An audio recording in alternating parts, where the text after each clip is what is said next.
Au sommaire de cette édition, les tout derniers développements dans l'affaire Petro-Tim. Le procureur transmet le dossier au juge d'instruction à l'instant. Dans ce journal, les chefs d'inculpation retenus et les personnes visées. La réaction du Forum civil au renouvellement du mandat de la présidente de l'OFNAC, Birahim Seck et ses collègues appellent de leurs vœux la réforme de l'organe et la publication à date échue de ses rapports. Polémique autour du dégel de l'importation de l'oignon. Le directeur de l'Agence de régulation des marchés répond aux producteurs de Potou qui exigent sa démission.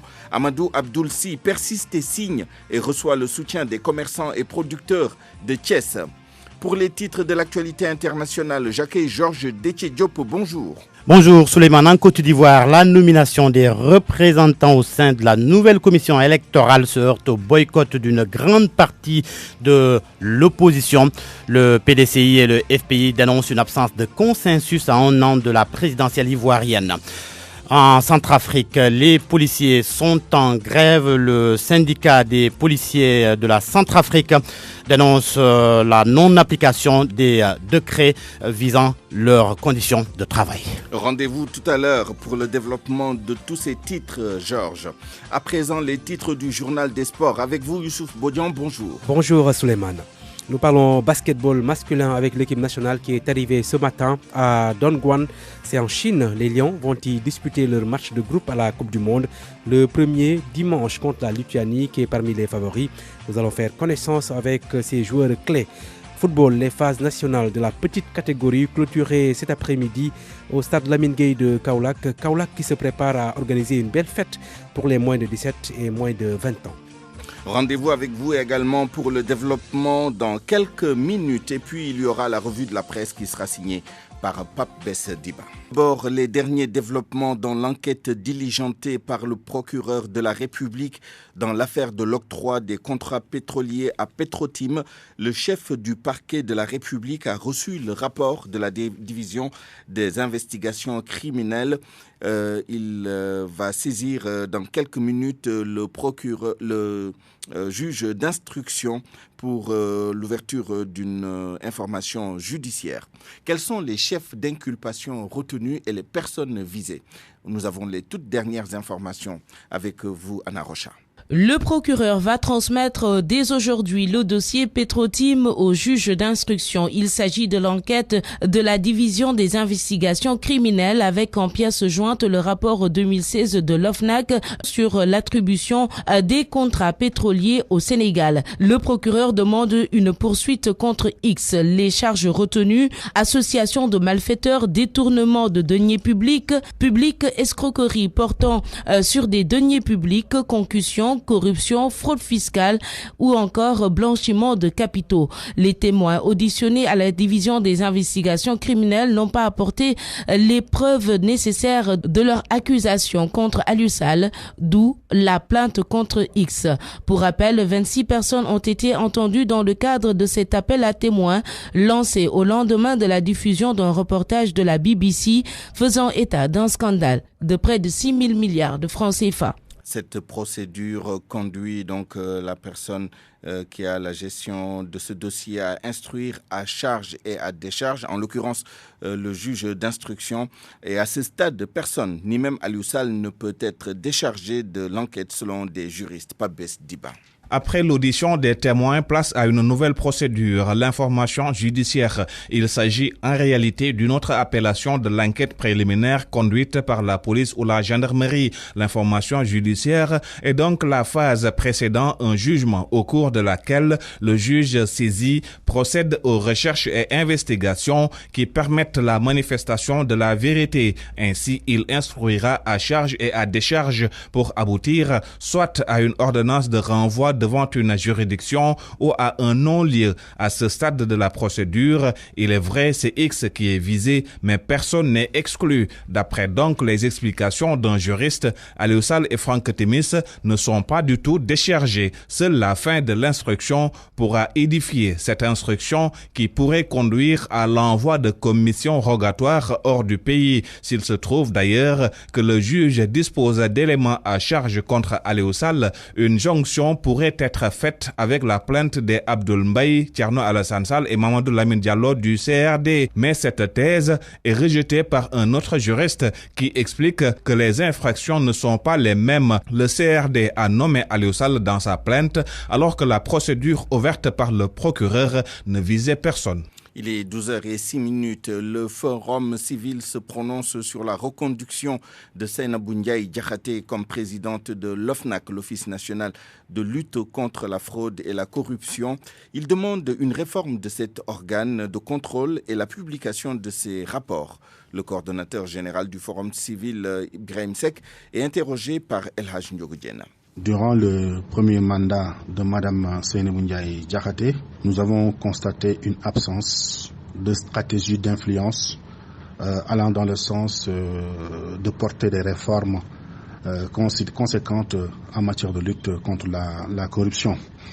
Nous avons constaté que le mandat véritablement a été un mandat assez attentiste qui n'était pas dans le sens véritablement d'influencer pour apporter des réponses attendues des Sénégalais en matière de lutte contre la corruption. Mais depuis quelque temps, nous constatons qu'il y a des efforts qui sont en train d'être faits de la part de Mme Seynabou Ndiaye Diakhaté, comme du temps également de Mme Nafi Ngom Keïta. Il y a quand même des initiatives qui sont portées par l'OFNAC allant dans le sens de vouloir réformer la loi sur la déclaration de patrimoine, qui est d'ailleurs une attente forte du Forum civil, y compris également un plaidoyer vers une influence, un plaidoyer ou une influence pour réformer la législation en matière de lutte contre la corruption et fondamentalement l'institution. Je pense qu'aujourd'hui, il y a un besoin de réformer l'institution qui est l'OFNAC pour qu'il ait plus de poids face aux exigences, mais également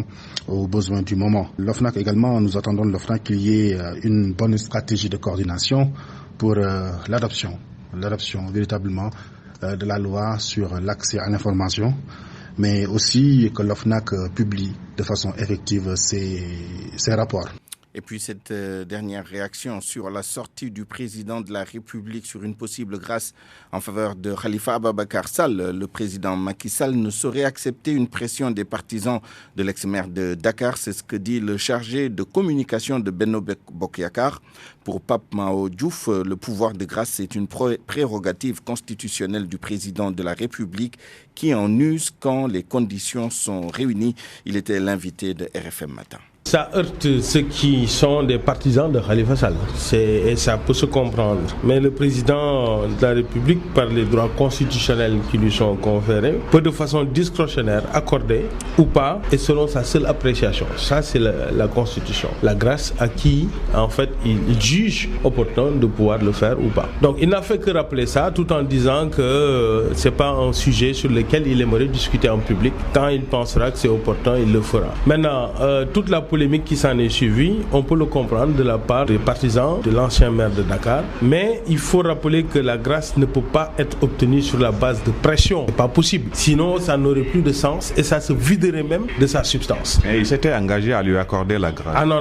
Jamais le président de la République s'est engagé à accorder une grâce à qui que ce soit. Je pense que tout le monde a entendu ce qu'il a dit. Ça n'avait rien à voir avec une promesse de faire quoi que ce soit dans ce sens-là. C'est pas de ça qu'il s'agit. Par contre, je pense qu'il faut rappeler qu'il y a au Sénégal des dizaines de milliers de condamnés et certains pour des faits qui ressemblent aux faits qui sont reprochés à l'ancien maire de Dakar. Il faut revenir à l'orthodoxie institutionnelle aussi. Il ne faut pas qu'on fasse comme si tout ceci n'existait pas et qu'en vérité il s'agit simplement d'une pression qu'il faudrait mettre sur toutes les institutions sénégalaises pour obtenir ce qu'on souhaite. Et d'ailleurs, cette grâce-là, est-elle demandée, est-elle souhaitée ou pas par les partisans de Khalifa Sall? Il y en a qui le souhaitent, d'autres non. RFM, la radio de toute l'actualité. Il y a eu de la tension ce matin à l'hôpital général de Grand-Yoff. Les syndicalistes qui doivent tenir une assemblée générale se sont vus interdire l'accès.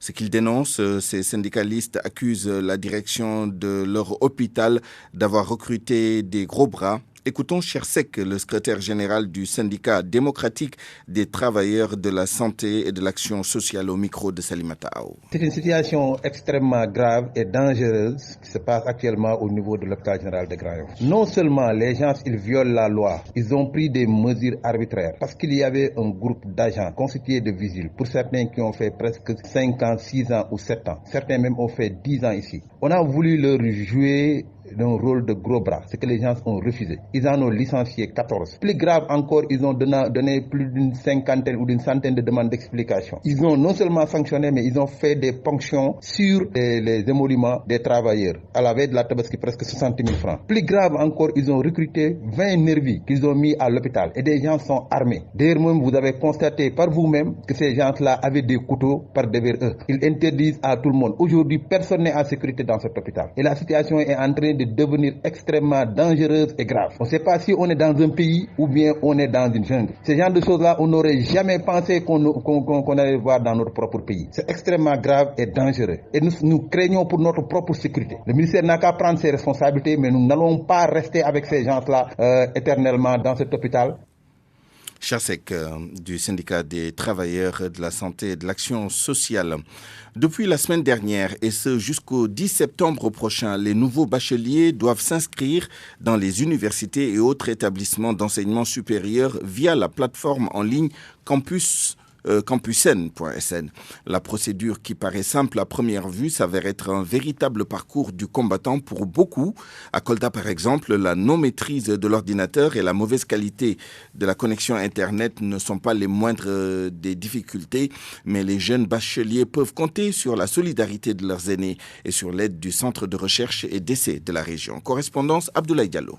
Des localités comme Kolda où l'ordinateur est encore en luxe, l'inscription des nouveaux bacheliers sur la plateforme Campusen n'est pas à la portée de qui le veut. Les étudiants n'ont pas accès à l'informatique, là c'est un problème. Premier jour, mais deuxième jour, le premier jour, nous avons débuté les inscriptions, mais avec les problèmes de l'Internet, nous n'avons pas pu travailler. Les étudiants sont venus en nombre, mais malheureusement, nous n'avons pu inscrire personne. Ce n'est qu'au troisième jour que nous avons débuté. Ils sont nombreux, ces nouveaux bacheliers qui n'ont aucune notion en informatique. Généralement, les étudiants qui viennent ici, ça trouve qu'ils n'ont pas d'expérience en informatique. Ils viennent ici, mais sans pourtant avoir de compte Google. C'est pourquoi ils sont assistés par leurs aînés étudiants ou des responsables des cybercafés. Il faudra forcément que tu les assistes. Le Centre de recherche et d'essai du ministère de l'Enseignement supérieur a également joué ce rôle de facilitateur. Dans le département de Kolda, nous avons que le centre de recherche et d'essai de Kolda où ça se fait gratuitement. Tout le reste c'est payant. Les moyens ne suivent pas pour les étudiants pour pouvoir accéder à l'Internet. Pour l'inscription sur la plateforme, actuellement nous sommes à 21. Tous ces acteurs se plaignent de la mauvaise qualité de l'Internet à Kolda. Non, l'accès à l'Internet est très difficile à Kolda. Il y a d'abord un problème de réseau. Surtout avec Nawet Bini, qualité Internet c'est tellement mauvaise parce que qualité Internet même à l'heure actuelle là, même nous avons un problème de connexion. Compte tenu de toutes ces difficultés, ces futurs étudiants demandent une prolongation du délai d'inscription sur la plateforme Campusen. RFM Kolda, Abdoulaye Diallo. Pour moi, RFM, c'est la radio de la réactivité. RFM, partout, tout le temps. Le directeur de l'Agence de régulation des marchés réagit après la sortie des producteurs d'oignons qui réclament sa démission. La sortie qui a fait suite au dégel de l'importation d'oignons depuis hier, 27 août. Amadou Abdoulsi précise que l'Agence de régulation des marchés est obligée de réagir à la flambée des prix du produit sur le marché. Il entend par ailleurs poursuivre le travail entamé. Écoutons Amadou Abdoulsi au téléphone avec El Haj Ndiogoudjen. Ils ont parlé de 8000 tonnes au niveau du marché de Gueltapé, marché de Cambrai. 8000 tonnes en raison de 40 sacs par tonne, c'est 320 000 sacs. Vous ne le trouverez pas là-bas. Les quantités déclarées, ils les exagèrent. Le marché de Tcharoy, qui est le marché qui reçoit l'oignon en priorité, n'a même pas 10 tonnes. Et sur le plan national, on a des prix qui atteignent 700, 800 francs, ce qui n'est pas acceptable. Le comité de pilotage que j'ai présidé a décidé d'ouvrir le marché pour quand même que les derniers jours, qu'ils puissent avoir aussi bien la variable importée que la variété locale. Que répondez-vous par rapport à la requête de ces producteurs de poteaux qui réclament votre démission? Moi, je suis là, j'ai fait mon travail en toute conscience, en prenant en compte les statistiques que nous détenons, les informations que nous avons et le niveau des prix. Démission, je ne démissionne pas, c'est l'autorité qui m'a nommé, qui m'a mis ici et qui va décider de l'avenir qui me sera réservé.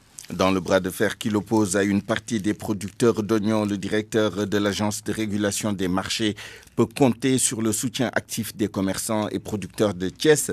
Contrairement aux professionnels de l'oignon de Potou, les cultivateurs et vendeurs de Thiès estiment qu'il y a bel et bien une pénurie du produit sur le marché, d'où la nécessité d'approvisionner ce marché avec l'oignon importé. Ils ont manifesté leur soutien ce matin au marché central de Thiès. Reportage Cheikh Anta Diop. En sit-in, les producteurs d'oignons et commerçants du marché central de Thiès ont d'abord exprimé leur stupeur face à la sortie de certains producteurs d'oignons de Potou demandant la poursuite du gel de l'importation d'oignons. Ali Ndiaye, le président de la filière oignons de la région de Thiès, indique que cette déclaration est d'une extrême gravité. Mais c'est pas normal, il n'y a pas d'oignons partout dans les marchés du Sénégal. Mais ce n'est pas le cas à Potou, mais Potou, il n'est pas le Sénégal seul. Le président national qui trahit les commerçants, consommateurs et producteurs. C'est normal, les directeurs ARM qui levaient les importations, il n'y a pas d'oignons. Ce commerçant a insisté sur l'urgence de lever l'importation d'oignons pour que le marché soit bien approvisionné parce que la rupture est manifeste. Cheikh Mbaye. Wa Potou ñooñu di wax naan soble amna amul dañuy wax manam kees gi xam nga gisoo fi benn doom soble bi nga fi ñëwee. Ces producteurs d'oignons de Potou veulent tenir les Sénégalais en otage. Il y a une pénurie d'oignons ici à Thiès et partout ailleurs. L'État doit prendre ses responsabilités pour la levée du gel de l'importation d'oignons. Soble war na noo mën a génne importé bi soble bi tasaaroo ci réew mi kenn ku ne jotti lenn dong moo ko mën a matale mooy importé bi génn bu ñëwul day metti lool moom. Cette pénurie d'oignons à Thiès a un impact sur le panier de la ménagère. Même les oignons en état de pourrissement sont vendus à 500 francs le kilogramme. RFM Thiès, Cheikh Anta Diop. Et puis notez que les producteurs d'oignons de Potou et de Gandiol vont tenir une conférence de presse à Dakar cet après-midi. La rencontre avec les journalistes est prévue au marché de Dalifort. D'autres producteurs, ceux du bassin arachidier, qui sont très inquiets à cause du déficit pluviométrique noté pour cet hivernage. Ils sont frappés par une insécurité alimentaire. En plus, ces paysans ne disposent pas suffisamment de semences à cycle court pour faire face au changement climatique. Ils ont exprimé ces préoccupations lors d'un atelier organisé par l'ISRA à Bambey. Babacar Diouf. Une insécurité permanente née du phénomène des changements climatiques. Les producteurs semblent désarmés. Ibrahim Polchaou, coordinateur de la FONX de Diourbel. Présentement, c'est toutes les conséquences des effets du changement climatique qui ont rendu notre contexte de production très irrégulier, qui font qu'aujourd'hui, on n'est pas sûr de ce qu'on va faire dans chaque campagne agricole. Il faut à chaque fois s'interroger pour au moins tenter de rentrer dans la... Donc avec une insécurité assez forte. Même si l'Institut sénégalais de recherche agronomique fait des progrès dans la découverte de nouvelles variétés adaptées au cycle actuel de l'eau, il n'en demeure pas moins évident que les quantités mises sur le marché sont loin de satisfaire la demande. Quel mécanisme on peut passer pour bénéficier de ces éléments de recherche pour que le paysan de Bambey-Serer ou de Barindondol en dispose à temps voulu? Ça demande maintenant des efforts de financement supplémentaires à faire, mais aussi ça demande à ce qu'on change le cadre du partenariat. Autant de difficultés auxquelles le centre de Bambey veut apporter des réponses adéquates. Docteur Nathalie Diagne, la directrice du CNRA de Bambey. Nous avons un ensemble de 14 projets, donc ça fait beaucoup d'activités et nous travaillons sur beaucoup de thématiques. Il y a la sélection de variétales, il y a aussi l'aspect phytopathologie, entomologie, c'est-à-dire maladie des plantes, et il y a aussi l'aspect gestion des ressources naturelles. On n'a pas occulté la fertilité des sols, donc voilà, c'est beaucoup d'activités. Le Centre national de recherche agricole de Bambey a réuni ses partenaires pour une planification d'activités pouvant résoudre les problèmes des producteurs dans le bassin arachidier. Bambey, RFM, Babacar Diouf. RFM. L'actualité internationale. Rebonjour Georges Détié Diop. Rebonjour Souleymane. L'actualité internationale, d'abord en Côte d'Ivoire, la nomination des représentants au sein de la nouvelle commission électorale se heurte au boycott d'une grande partie de l'opposition. Le PDCI et le FPI ont décidé de ne pas participer à la nouvelle CI. Des organisations de la société civile rejettent aussi le nouvel organe en cause, une absence de consensus à un an de la présidentielle ivoirienne. Voyons tout cela avec Diouma Diouf. La loi promulguée au début du mois stipule que la nouvelle commission électorale indépendante est composée de 17 membres, dont 6 de la société civile, 3 du parti au pouvoir et 3 de l'opposition. Mais pour le moment, une grande partie de l'opposition refuse d'y envoyer un représentant. Pour l'heure, le Parti démocratique de Côte d'Ivoire n'envoie personne. La branche légale du Front populaire ivoirien a aussi annoncé son refus de nommer un représentant. Idem pour la plateforme Ensemble pour la démocratie et la souveraineté, une branche du FPI restée fidèle à Laurent Gbagbo. Pour l'instant, au sein de l'opposition, seule la voix de Henriette Lago du petit parti Renouveau pour la paix et la concorde s'est prononcée en faveur de la composition. Cependant, la société civile est divisée, car si le groupe plaidoyer et d'action pour une transparence électorale refuse d'adhérer et demande la poursuite du dialogue sur l'indépendance administrative et financière, la Ligue ivoirienne pour les droits de l'homme s'est dite en faveur pour la nouvelle commission électorale. En Centrafrique, les policiers sont en grève. Aucune présence policière dans les rues de Bangui, la capitale. Le mot d'ordre est entré en application au terme de 8 jours de préavis. Le syndicat autonome de la police centrafricaine regrette que les revendications des policiers soient reléguées au second rang par les autorités. Le syndicat exige l'application de décrets d'avancement et ce portant statut particulier des policiers, décret adopté depuis 2008. Pour l'heure, aucune réaction officielle à cette grève, mais le directeur général de la police a dans un communiqué invité ses collègues à surseoir au mouvement d'humeur pour donner une chance aux discussions en cours. En RDC, la République démocratique du Congo, c'est la prolongation des hostilités post-électorales. La formation du nouveau gouvernement du président Tshisekedi fâche son adversaire malheureux à l'élection présidentielle, Martin Fayulu. L'opposant dénonce l'omniprésence des membres de la coalition de Joseph Kabila au sein de cette nouvelle équipe. Koumba Sandiane Faye. Toujours aussi radical dans son langage et dans son engagement, Martin Fayulu dénonce l'omniprésence des membres du camp de Kabila au sein du gouvernement de coalition. Annoncé ce lundi, Fayulu insiste, je cite, « La vérité doit être rétablie. Nous allons continuer le combat pour que la volonté du peuple soit respectée. » Fin de citation. Sa dernière prise de parole publique remonte à la fin du mois de juillet dernier à Lumumbashi lors du présidium de la Mouka visiblement lassé par l'inaction de la coalition. Fayulu a repris sa casquette de coordonnateur de la dynamique pour l'unité d'action de l'opposition, regroupement au nom duquel il s'est porté candidat président de la République. Il a par la même occasion changé le nom de sa formation en dynamique pour la vérité des urnes. À l'issue d'une convention ce mardi, les poids lourds de la coalition qui a soutenu la candidature de Fayulu à l'instar de Jean-Pierre Bemba et Moïse Katumbi ont déclaré avoir tourné la page de la contestation tout en continuant de revendiquer la victoire de leur poulain. Martin Fayulu veut relancer la lutte pour que la CENI publie les détails des résultats de toutes les élections organisées le 30 décembre. Elle menace même de saisir les instances judiciaires compétentes pour l'obliger à s'y conformer. Le Premier ministre confirme la suspension du Parlement jusqu'en octobre. Oui, Boris Johnson a demandé à la reine de suspendre le Parlement quelques jours seulement après le retour au travail des députés en septembre et quelques semaines seulement avant l'échéance du Brexit. Il a déclaré qu'un discours de la reine aurait lieu après la suspension le 14 octobre pour exposer son programme qu'il juge très excitant. Selon BBC, cela signifie qu'il est peu probable que les députés aient le temps d'adopter des lois pour mettre un terme à un Brexit sans accord. Le 31 octobre, le député conservateur Dominique Grieve a qualifié ce geste de scandaleux et averti que cela pourrait conduire à un vote de défiance à l'égard de Boris Johnson. Merci Georges Détié-Diop. Parole aux auditeurs. L'actualité, qu'en pensez-vous? Moi, je pense que vous devez. Réagissez dans nos éditions d'information sur l'actualité. Bonjour. Du lundi au vendredi, vous avez la parole sur RFM.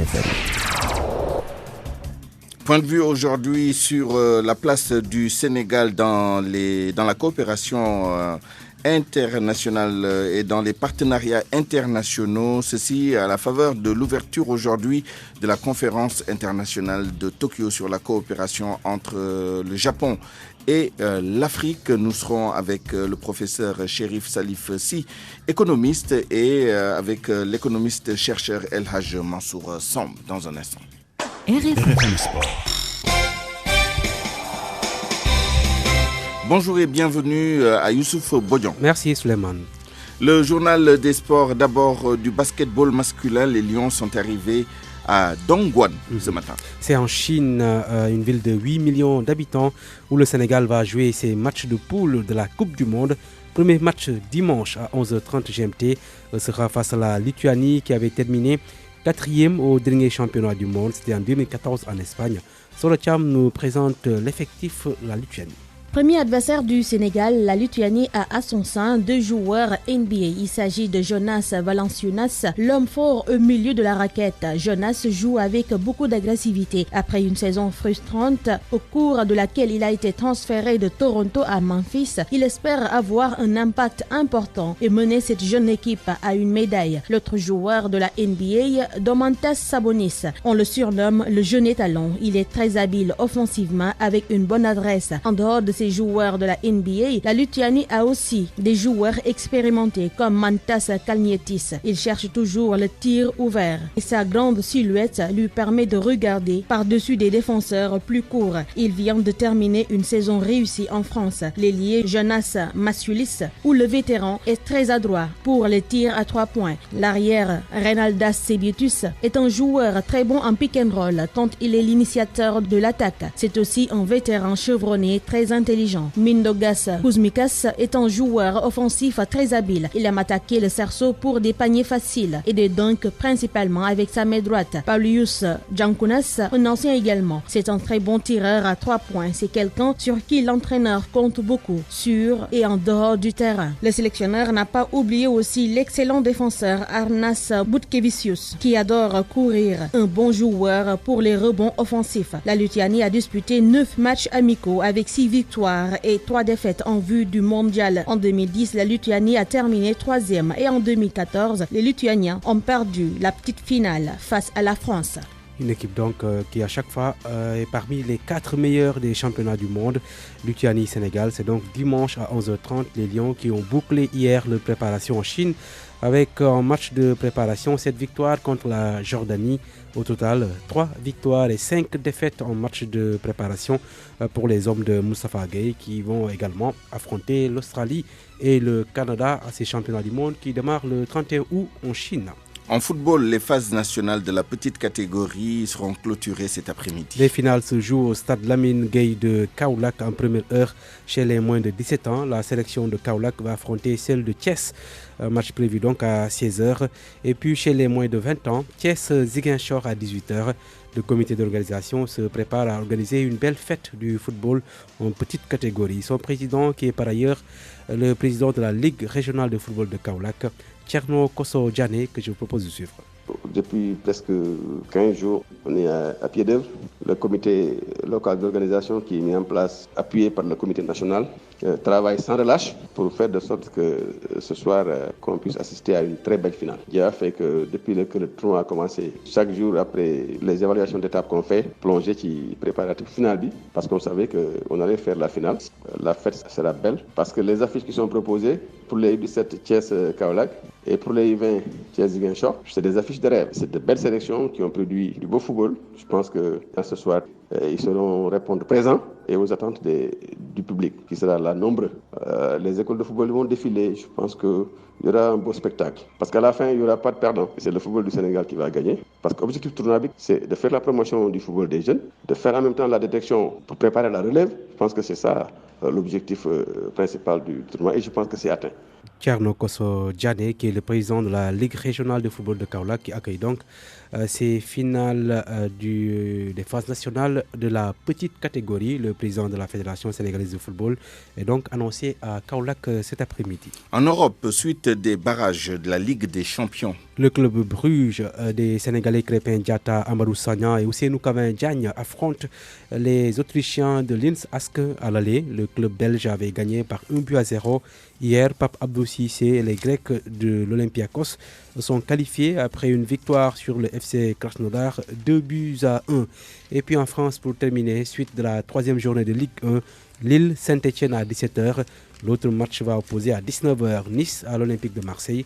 L'OM avec 1 point en 2 journées et 17e de la Ligue 1 L'OM qui défie Nice deuxième avec 2 victoires en autant de sorties. L'OGC Nice récemment acheté à 100 millions d'euros par l'homme le plus riche d'Angleterre, Jim Ratcliffe, qui donc a racheté ce club français avec comme ambition les mettre au devant de la scène en Europe. Merci Youssouf Bodian pour ce tour d'horizon de l'actualité sportive. Bonjour. Le décompte macabre qui se poursuit sur les routes au fil des semaines aux 4 coins du pays. Et le mal semble frapper partout. Même le ministre en charge des Transports n'est pas épargné puisque d'après Walf Quotidien, la délégation de Maître Youm a été victime d'un carambolage. Le journal parle de cortège de malheur. Un malheur qui ne vient d'ailleurs jamais seul, comme dit l'adage. La preuve avec ce que nous dit Vox Pop à sa une, l'ambulance au secours des blessés du cortège du ministre fait un choc avec 3 morts. En définitive, pour Vox Pop, personne n'est à l'abri parce que pour le journal, il n'y a certainement pas plus discipliné qu'un chauffeur de cortège officiel, ni véhicule plus fiable que celui d'un ministère. Le confrère présume donc quand le malheur des accidents frappe jusque-là, il y a lieu de mettre à côté toute rationalité et aller voir d'autres explications métaphysiques pour essayer de comprendre cette généralisation des accidents. En attendant d'avoir ces explications, reparlons de l'affaire du pétrole et du gaz avec l'AS, selon qui la brigade des affaires générales de la division des investigations criminelles a bouclé l'enquête. La balle est désormais dans le camp du procureur, d'après mon confrère. Mais Serigne Bassirou Gueye n'aura pas attendu longtemps puisque d'après l'Observateur, le dossier a été filé par le procureur au doyen des juges. L'avancée notée dans cette affaire renseigne l'Obs, c'est l'ouverture d'une information judiciaire et Aliou Sall, principal mise en cause, peut d'ores et déjà exulter. En effet, informe encore l'Observateur, le maire de Guédiawaye ne fait l'objet d'aucune poursuite. Pourquoi? Le journal trouve la réponse avec ses sources qui attestent que si Aliou Sall n'est pas poursuivi comme l'attendaient certains, c'est parce que les témoins auditionnés n'ont pas apporté les preuves de leur accusation. Aucun d'entre eux n'a fourni la moindre preuve contre le frère du président de la République.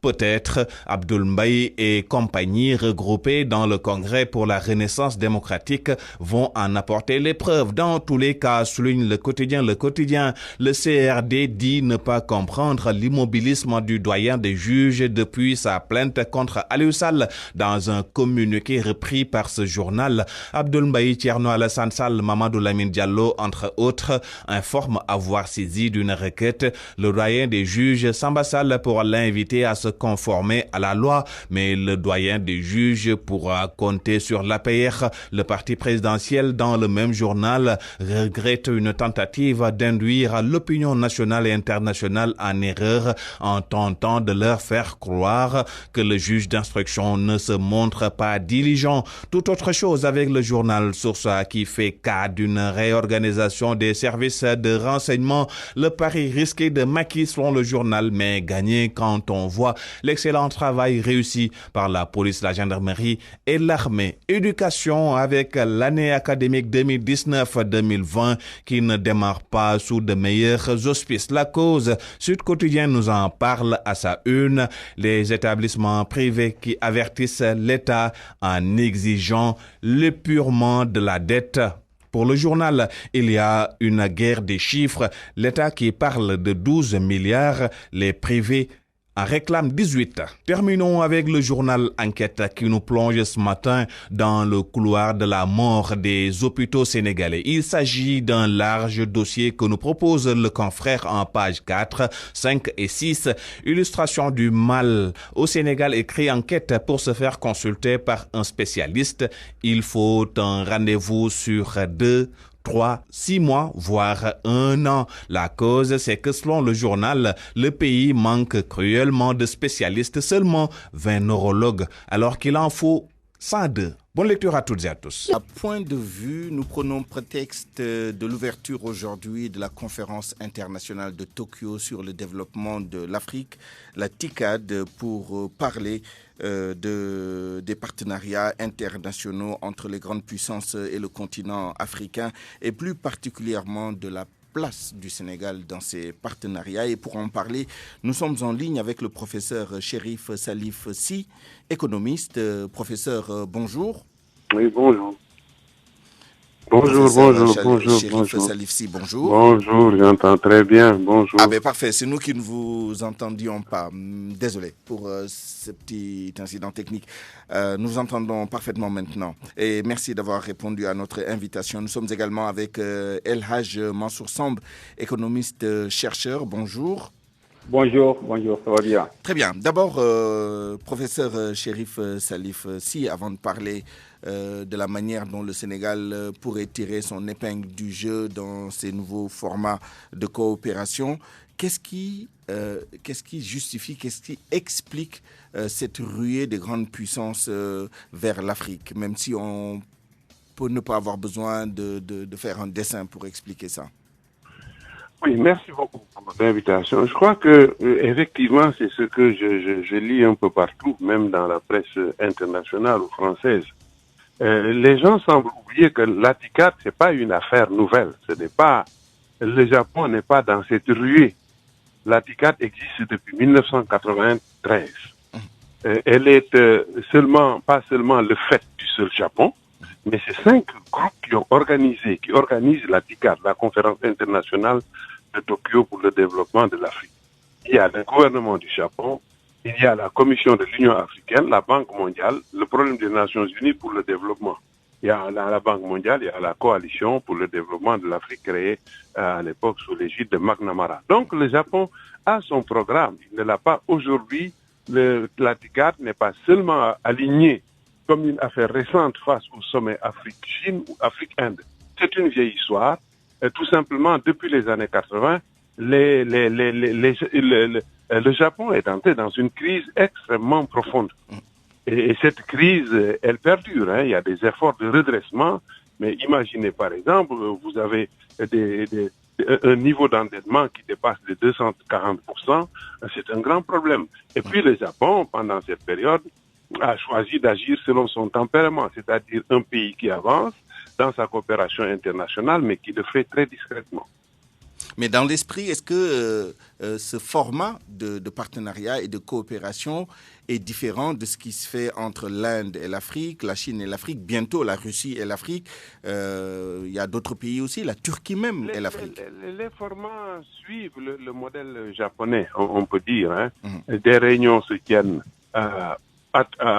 au Japon, comme le plan d'action de Yokohama de 2013, 2013-2017, mais également aussi à tour de rôle sur des pays du continent ou souvent à l'Union africaine. Je pense que ça, c'est une bonne chose d'avoir des conférences tournantes de cette façon-là. Je crois que c'est ça. Les autres s'en sont inspirés. C'est des autres qui sont venus après le Japon qui s'en sont inspirés. Mais voilà, ça se poursuit, ça se fait. Au Japon, concernant la TICAD, où j'ai été moi-même le point focal de la TICAD du Sénégal, dont j'ai participé à beaucoup de réunions sur la TICAD au Japon. Donc pendant 3 ans, j'ai été le point focal. Je vois un peu comment le travail est fait.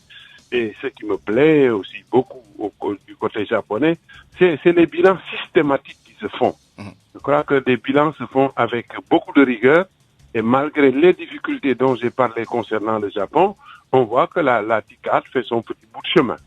Je reviendrai à vous tout à l'heure sur le fond, professeur Chérif Salif Sy, mais toujours sur la forme avec vous, El Hadj Mansour Samb. Que pensez-vous de cette forme de coopération plutôt asymétrique entre un pays, fût-il une puissance économique, et l'ensemble d'un continent, que ces réunions se tiennent dans ce pays même ou sur le continent africain? Vous savez, je vous remercie encore pour l'invitation. Vous savez, au-delà de la TICAD, toutes ces conférences dans lesquelles l'Afrique est invitée n'ont qu'un seul objectif, aider au développement de l'Afrique par le partenariat. On a vu que depuis l'indépendance, l'Afrique a signé beaucoup d'accords, d'abord avec son partenaire historique, la France, disons l'Union européenne. On a vu les accords de Yaoundé en 1963. On a vu les accords de Lomé 1, Lomé 2, 3, 4, 5, de 1975 jusqu'à 1995. Et ça a fini avec les accords de Cotonou en 2000. on a vu que tous ces accords n'ont pas aidé l'Afrique vraiment à se développer. Avec les accords de Lomé 1, on a vu les SADC, qui était un fonds de stabilisation. À chaque fois que les publicités, on avait choisi des spéculations comme l'arachide, le cacao. À chaque fois que les publicités, il y avait le fonds européen qui venait en aide. Mais de Yaoundé 103 jusqu'à Cotonou 2000, on n'a pas vu de changement en Afrique. Et tous ces accords étaient basés sur ce qu'on appelle la préférence. C'est-à-dire qu'on aidait les pays africains à se développer par le système de préférence. Maintenant, qu'est-ce qui s'est passé? L'Union européenne s'est dit que peut-être il y a eu des problèmes. Aujourd'hui, aujourd'hui, on est sur ce qu'on appelle les APR. Les APR qui ne sont plus un système de préférence, mais un système de réciprocité. Aujourd'hui, on est dans un monde de réciprocité parce qu'on est dans un monde en crise. Et tout le monde sait que ces APE, ça peut créer beaucoup de problèmes à nos économies. Donc, au-delà de l'Union européenne, qui depuis l'indépendance est en accord commercial avec l'Afrique, des accords qui n'ont rien donné, aujourd'hui, on va au niveau de l'Asie, comme l'a dit le professeur Xi, la TICAP, la Tokyo International Conference for African Development, date de longtemps. Aujourd'hui, on a la Chine avec le FOCA, le Forum Chine-Afrique. Aujourd'hui, on a l'Inde avec son forum. Il faut savoir que tous ces accords entre l'Afrique, que ce soit entre l'Afrique et le Japon, et la Chine avec l'Inde, c'est pour développer par le partenariat commercial. Mais qu'est-ce que l'Afrique gagne de ça? Moi, je préfère... C'est ça la question. Oui. Maintenant, qu'est-ce que l'Afrique gagne de ça? Le FOCA, les Chinois ont mis en place le FOCA, dont la dernière conférence de pensée a eu lieu en Afrique du Sud. Ils ont mis en place 60 milliards de dollars pour l'Afrique. Sur 3 ans, de 2019 à 2021, absolument. Mais tout le monde sait que le système chinois pose aujourd'hui problème. Parce que tout ce qu'ils font, c'est faire sur des dettes liées. Ils se prêtent de l'argent et les entités viennent exécuter le marché avec toutes les conséquences qu'il y a. Moi, je préfère, même maintenant, un pays comme la France, faire de l'aide liée. On a vu que le PR, l'AFD, a mis beaucoup d'argent et ce sont les entités français qui exécutent.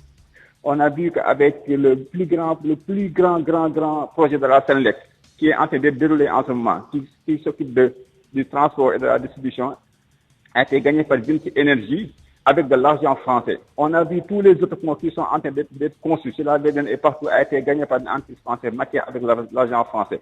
Maintenant, les gens font de l'aide liée. Maintenant, on n'est plus dans l'aide, on est dans ce qu'on appelle la réciprocité. C'est du gagnant-gagnant, c'est du donnant-donnant.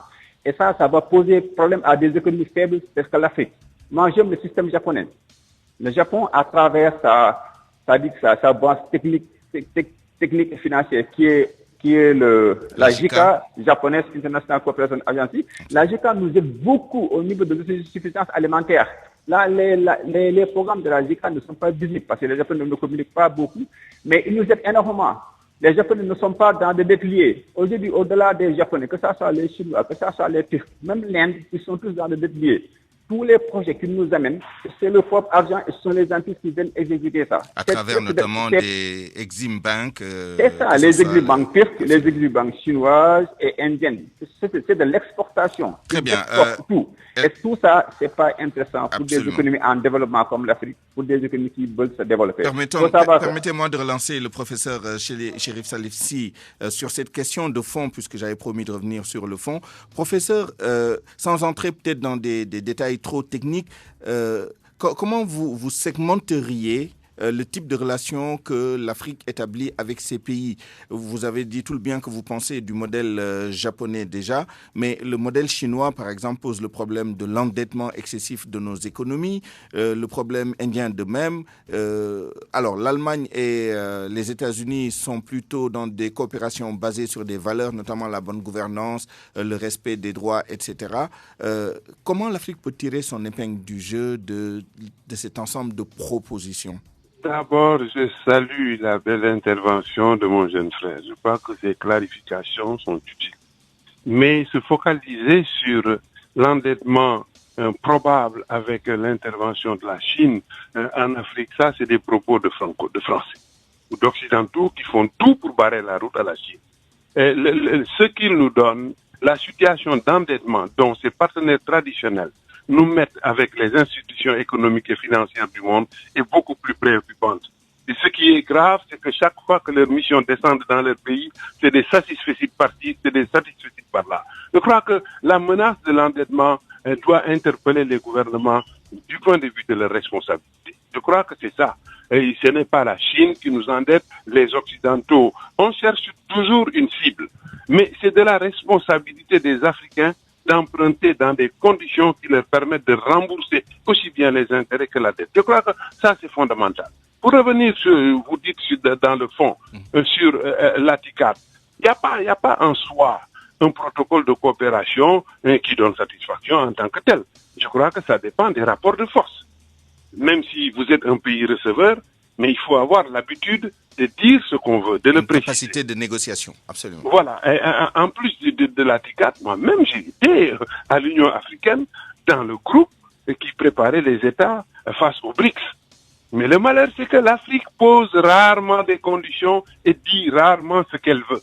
Et c'est ce que le Japon a voulu changer en demandant très clairement au cours de la TICAD de Yokohama que les États africains prennent leurs responsabilités. Ils ont employé dans ce rapport le mot inclusion et responsabilité des Africains pour faire la TICAD ce que eux veulent que la TICAD soit et pas seulement ce que le Japon et la Banque mondiale veulent que la TICAD soit. Cette interpellation, elle est très forte. Je crois que c'est important. Maintenant, pour être précis, ça, mon jeune frère nous a mis sur la voie, comparativement avec les accords de Cotonou fondés sur des préférences hautes, la TICAD est très claire. Il s'agit du renforcement des facteurs de croissance par la promotion du commerce et de l'investissement dans des secteurs que les États africains décident comme secteurs prioritaires. Les Africains jusqu'ici ont mis l'accent sur l'agriculture et l'infrastructure, ce que je salue. Et ils ont même ajouté une implication du secteur privé africain dans la création des chaînes de valeur et de la richesse. Et justement, cette TICAD qui a ouvert ses portes hier a pour autre mission de poursuivre l'évaluation de tous les engagements, disons, du plan d'action, parce que c'est comme ça qu'il s'appelle, du plan d'action de Yokohama. Donc, pour terminer sur ça, les pays africains doivent prendre leurs responsabilités, mettre leurs experts, leurs politiques et leurs techniciens face à ceux des autres, entrer dans une négociation, éviter le Johnny, les opérations coup de poing, et faire de la prospective et se lancer dans le long terme dans ce type de relation. Merci à vous, professeur Chérif Salifsi, économiste. Une dernière question, mais vraiment en une minute pour El Hadj Mansour Samb. Comment le Sénégal peut tirer son épingle du jeu dans ces interactions? Comme l'a dit mon grand frère Mouchessi, tout le problème se trouve au niveau de l'attitude des dirigeants africains. Vous savez, que ce soit les Chinois, que ce soit les Turcs, les Français, ils savent ce qu'ils veulent. Parce que tout le monde sait qu'aujourd'hui, l'Europe est en perte de croissance. Aujourd'hui, dans la zone où il y a des croissances de 6%, c'est l'Afrique. Les gens viennent partager cette croissance avec les pays africains. Maintenant, c'est l'attitude de nos dirigeants qui est en train de poser problème. Eux, ils viennent, ils savent ce qu'ils veulent. Mais maintenant, il nous faut avoir des dirigeants responsables. Il nous faut avoir un patriotisme économique. Que ça soit, c'est-à-dire que nos dirigeants protègent nos entreprises locales et que les consommateurs sénégalais, avec ce patriotisme économique, choisissent les produits locaux. C'est la seule solution aujourd'hui pour survivre dans ce monde. Merci ça, à vous. C'est très important. Merci à vous. Merci à tous les deux d'avoir participé à Point de vue sur cette question extrêmement importante.